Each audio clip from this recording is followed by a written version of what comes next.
This is the Thayer Podcast for Thursday, July 25th, 2024.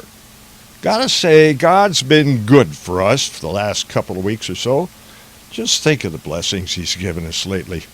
He cut Donald Trump a huge amount of slack by turning his head ever so slightly, saving him from certain death at the hands of a sniper less than 150 yards away at a campaign rally in Pennsylvania just before this year's Republican National Convention. About the same time, the Lord helped a dear friend of mine begin to grow out of a deep funk and start to look at life more as a great adventure rather than a dreaded daily challenge. Gotta tell you, there are those who will say, life's a bitch and then you die.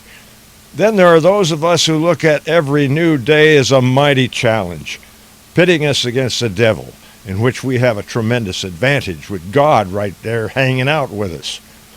For me, the gift of life each day is a blessing everyone I know over 70 is delighted with. Almost all of them are not only looking forward to the life today, but also to our eternal lives because of what Jesus did for us on the cross outside the gates of Jerusalem over 2,000 years ago.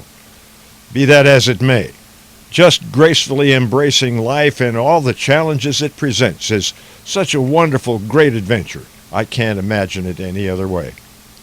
I recall the 1977 movie Oh God, in which George Burns played the part of the big guy who made it very clear that everyone is free to make their own choices about how to live their life. But he also made it very clear that those who lived their lives in accordance with his great principles would have a lot easier time of it. John Denver, who played the central figure in the movie, was raised Presbyterian, but as an adult he found himself more inspired by Buddhism and Native American spirituality.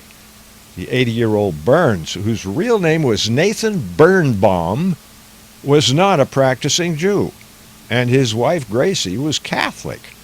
No doubt that colorful bunch really made an uplifting film. So I guess the real question is, what is next? What kind of adventures does the head kahuna have in store for us just around the corner? Are the liberal doomsayers going to prevail in charting our course into the future? Or is God going to step in and take the helm of the ship of state? Can the negativity and immorality at the roots of DEI, woke, and government oppression continue to be acceptable anywhere there are populations of God-fearing Americans?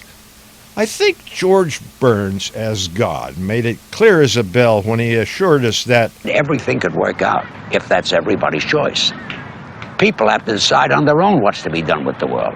I can't make a personal decision for everybody. Things will turn out all right if they would have faith and do the right thing. Improvise, adapt, overcome. Simplify.